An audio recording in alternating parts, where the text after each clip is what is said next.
Conversely, the Warriors executed magnificently with the 3-5 pick and roll, with Tristan Thompson getting switched onto Kevin Durant.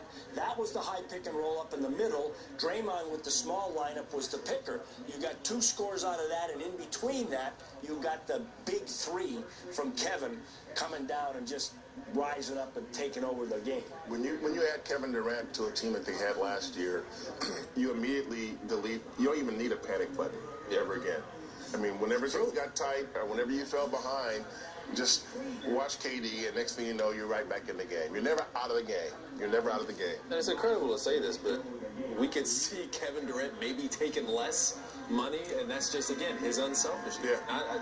For me, I'd love to see Steph get all he can because he's been underpaid for so long. Yeah. So just to tell him thank you, hey, here's your entire contract. Supermax as much as you can get, Supermax, however much it is, and just tell him thank you for everything he's done. And then you heard JaVale McGee talking about how they just accepted him for who he is. This Warriors organization just said it. And that carries a lot of weight with these guys. You guys are speaking on the free agency and the decisions these guys have to make. They're going to be thinking about that. What's the best situation for me? Guys come in 4 or 5 minute spurts and change the game.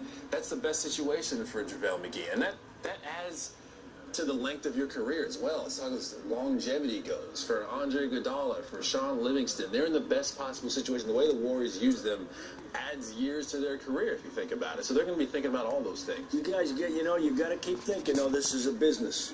It is. And the dollars really matter here. They do. And if, you're right about Steph and deserving this max. Yeah. But to keep these guys together, there's going to have to be some concessions and people doing different things for the greater good of the team. And that'll happen. And it may not happen, but you hope it does.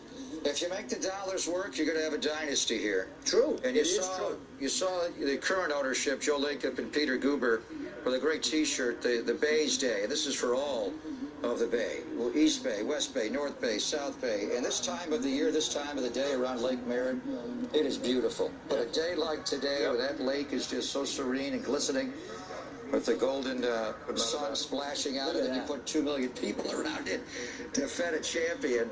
And we saw a shot of Al Addles next to Rick Barry, and next to Al was Peter Muley, which is Franklin Muley's son. And he's got the deerstalker cap out, and we should take a moment. Franklin's the guy that moved this franchise out from Philadelphia back in 1962, and he was the owner of the team for all those years.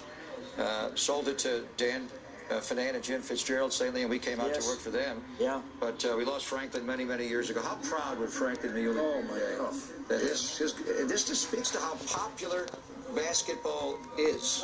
I mean, football and baseball were always right there. There's Thomas Sherry. Thomas Sherry from St. Mary's, the first Warrior to have his number retired, the number 14 retired. Franklin would be so proud today, wouldn't he? Well, you got to think so because, he was always operating on a shoestring budget.